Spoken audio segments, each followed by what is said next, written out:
Hello everyone, how are you today? Welcome to my class Patsaria Chemistry Classes Gwalior.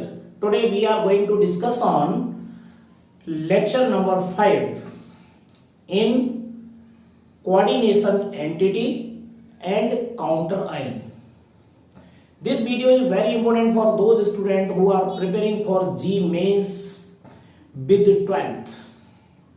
आज के इस video को आप ध्यानपूर्वक देखिएगा। पिछले 4 वीडियो जो मैंने आपको दिए हैं उनको आप जरूर देख लीजिएगा। ये वीडियो भी आपको पूरी तरह समझ में आएगा यदि आपने पिछले 4 वीडियो देखे हैं तो आज की मेन हेडिंग है, इसमें समय खराब बिना किए हम आगे बढ़ते हैं और नाम है कोऑर्डिनेशन एंटिटी।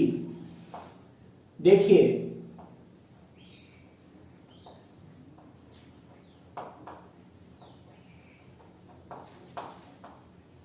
कोऑर्डिनेशन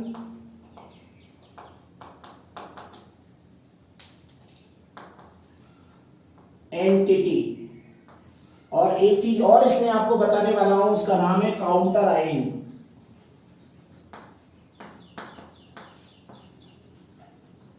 हमारी दोनों की डेफिनेशन समझेंगे जो क्लास 12th में लिखने के लिए आपके लिए आएगी, और उसके बाद इसका मतलब भी बताएंगे कि कॉम्पिटिटिव अप्रोच आती है तो केवल सिंपल समझने से ही आपका काम चल जाएगा। तो सबसे पहले हम इसकी डेफिनेशन लिख लेते हैं, उसको आपको याद करना है, बहुत ही सिंपल है। तो चलिए सबसे पहले मैं ले रहा हूं coordination entity.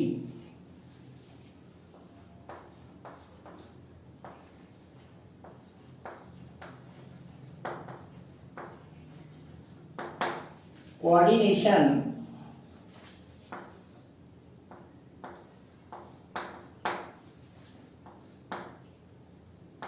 Entity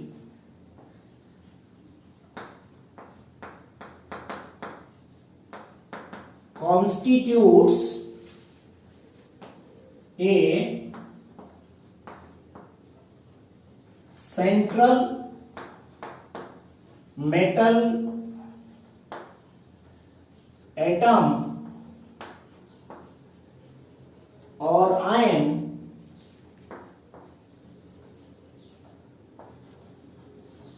bonded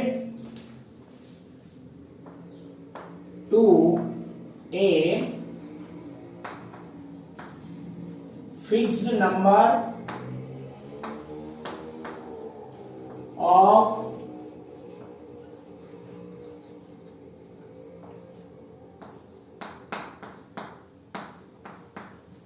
oppositely charged ions or molecule. ये है आपकी कोऑर्डिनेशन एंटिटी की डेफिनेशन। एक बार पढ़ के बता देता हूं। Coordination entity constitutes a central metal atom और ion bonded to a fixed number of oppositely charged ions और मॉलिक्यूल। इसी को बोलते हैं हम कोऑर्डिनेशन एंटिटी या कोऑर्डिनेशन स्फीयर, इसका दूसरा नाम है। इसका सीधा सा मतलब है कि देखिए 2-3 पॉइंट आप इसमें याद रखिए। पहली बात तो ये याद रखिए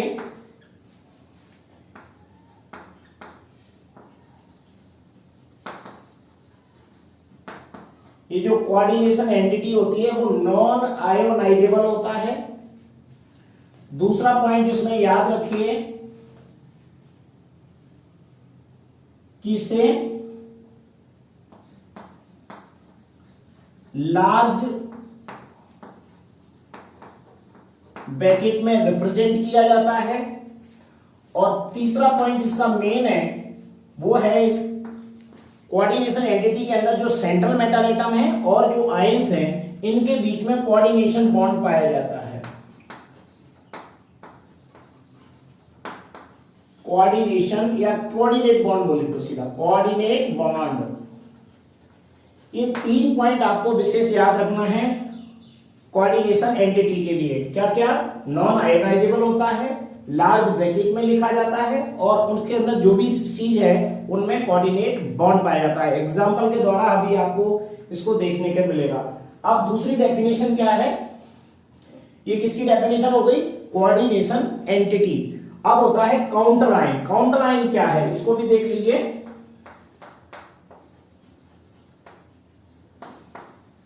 काउंटर आयन, ये क्या होता है counter ion? Ions present outside the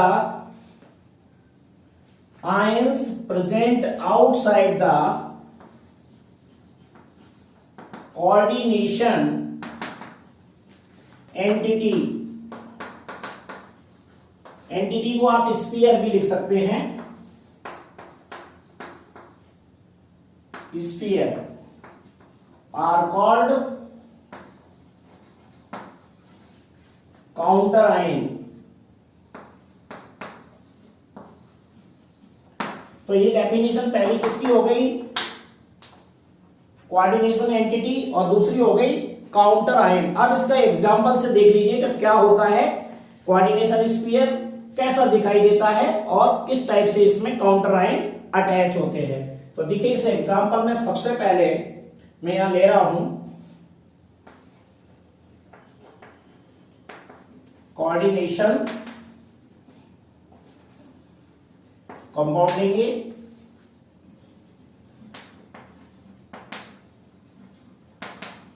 coordination entity यहां पर दिखा देंगे कॉम्प्लेक्स आयन, टाइप्स ऑफ, ऐसे लिख दो, टाइप्स ऑफ कोऑर्डिनेशन एंटिटी, और लास्ट में यहां काउंटर आयन आ जाएगा। इस एग्जांपल से आपको पूरा पूरा ये समझ में आ जाएगा। जैसे मैंने कोई एग्जांपल लिखा है, यहां पर एग्जांपल नंबर 1 ले रहा हूं, K4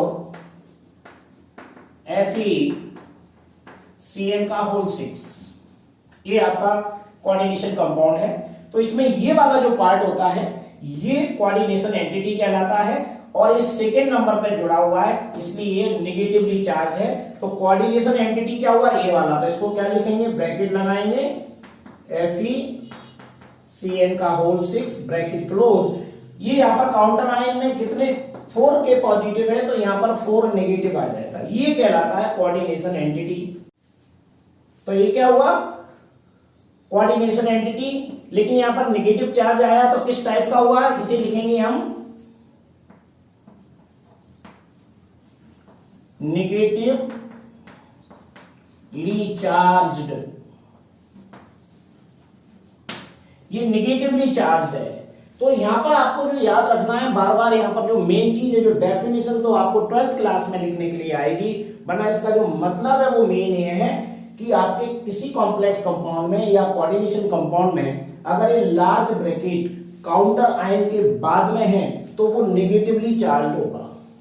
और अगर काउंट ये जो आपका स्फीयर दिखाई दे रहा है, जो ब्रैकेट आपको दिखाई दे रहा है, ये ब्रैकेट पहले हो और काउंटर आयन बाद में हो, तो इसे पॉजिटिव चार्ज बोलेंगे।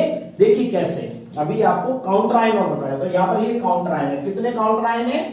4, और के पर क्या आएगा? Positive charge. बस सिंपल सी बात है, ये आपको समझ में आ जाना चाहिए कि काउंटर आयन कौन सा है। यहां पर लिखा हुआ है ions present outside the coordination entity. तो ये कोऑर्डिनेशन एंटिटी है, इसके आउटसाइड में ये लिखा है, तो ये कैसा है? काउंटर आयन है। और इसके बाद में दूसरा एग्जांपल देखते हैं। एग्जांपल नंबर 2 से आपको और समझ में आएगा।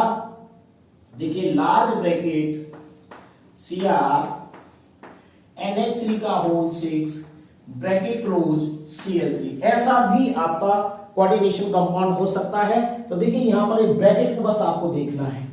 इस ब्रैकेट में 2 चीजें हैं, सेंट्रल मेटल एटम और अपोजिटली चार्ज्ड या न्यूट्रल मॉलिक्यूल, जो कि यहां पर ऊपर मैंने लिखाया है कि कोऑर्डिनेशन एंटिटी क्या चीज से मिलकर बना होता है। एक तो सेंट्रल मेटल एटम होता है उसमें, और दूसरा उसके अंदर नेगेटिवली चार्ज स्पीसीज होती है या अपोजिटली चार्ज स्पीसीज होती है या कोई न्यूट्रल मॉलिक्यूल होता है। तो देखिए यहां पर कोऑर्डिनेशन एंटिटी क्या होगी? ये होगी लार्ज ब्रैकेट Cr NH3 का होल 6 ब्रैकेट क्लोज करूंगा। यहां पर पॉजिटिव या निगेटिव आएगा।